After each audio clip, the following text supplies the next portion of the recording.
Should you set trading goals? Hi, it's Charlie giving you today's video, and this is all about. It's such a common thing. We go through life and we set goals in our workplace environments and at school, university, or whatever. And then you get into trading, and then we naturally set trading goals for trading as well. So it might be if you're a short term trader, like a day trader, you might have a certain daily goal or daily target, or a weekly target, or a monthly, and so on and so forth. Now, so the question is, should you set goals? And although when I do my trading challenge, essentially there are goals that I'm trying to achieve in a trading challenge.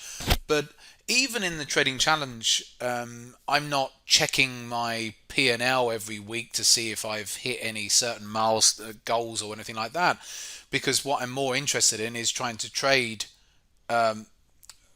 as well as I can do, and the results will take care of themselves. So what where traders make a lot of mistakes is they'll set a goal. So let's make up some figures. Let's say your goal is you want to make 5% a month. Okay, so it's quite a common type of goal that I hear from people saying, oh, I want to make 5% a month. But the problem is with that is that what happens if you don't hit the goal?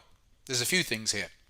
One is, what happens if you don't hit that goal? Maybe you make 2% in that month. So then are you going to be frustrated because you haven't managed to hit your goal? You still made money, but you haven't hit your goal, and so that can make you frustrated. And the problem is that the whole point of goals is that they can invoke emotional responses. So you might be frustrated. What happens with if you've got frustration? That could mean that in the next month, or if it's in the next month, you start to overtrade to try and make up for the 3% that you've missed out because you want to get that average of 5%. It puts more pressure on you. And the other thing is, this is the markets, it's trading. You don't make the same amount of money month in, month out, or day in, day out, or whatever. It doesn't work that way. You can't control like you could do with work, and you might get paid a salary or whatever. It's not the same in the markets. So you're imposing your will onto the market if you say, I want to make 5% a month. Now you could say, look, on average, I'd like to make 5% a month. I'd like to average that out by the end of the year. But then you're still giving yourself a target of 60% in a year. So what I like to say to people is, look, have a soft target. So have a ballpark figure. So let's say it is 60% in a year. So have that as a ballpark figure, but sort of leave it loose that you know that you might, in one year you might exceed that, and in other years you might underperform that. So that you're not putting the pressure on yourself to have to hit that figure. Because if you put the pressure on yourself to hit that figure, what's likely? It's going to provoke an emotional response, and we want to avoid emotional responses. Emotional responses mean that we revenge trade, we overtrade, we even undertrade. And even if you hit 5% in a month, what are you going to do then? Just stop trading? There's plenty of traders that do that type of thing, even right down to a day. They'll say, right, I have a daily target. If I hit that level, I stop trading. Well, how does that then pay for the losing days? When you have those, or flat days, or whatever. So,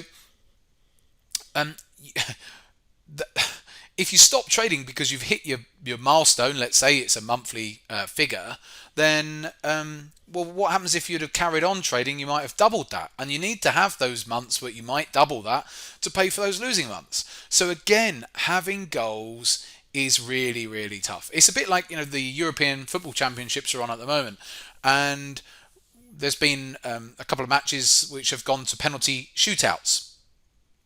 And so if a striker, let me draw our football player on here. Oh wow, what a drawing here, Charlie. And there's his football here, and then you've got the goal over here. Whoa, yes, looks something like that these days, maybe, and something like that.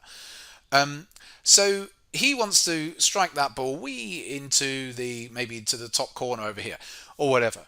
And if all he's thinking about is the end result, if all he's thinking about is the end result, I've got to get this in the goal, everybody here in the stadium who are my supporters, I'm going to be letting them down if I don't get this in. I'm letting my country down if I don't get it in. I'm letting my team down if I don't get it in. Where's his focus? His focus is on the end result. What he needs to be focusing on is how he's going to go about striking that ball. What's his run up going to be like? Is there going to be a dummy? Is he going to feint the move? All of that is more important. He can't think about the end result. And yet, traders are constantly thinking about the end result. So, one thing you can remember is focus, like that football player, focus on the process of striking that ball the best way you can. And if you took 100 shots at goal, your overall fare much better by striking the ball that way than thinking about, oh, what if this happens or that happens, if it gets in the net and everything else. Your focus, if you're thinking about the end result here, is the wrong thing, then you might not hit the ball so well. It's exactly the same with trading. Forget about the setting goals and focus on the process of being the best trader you can be. Take care for now. Give us a thumbs up and a like if you like our videos, and by all means do subscribe to the channel as well. Take care for now.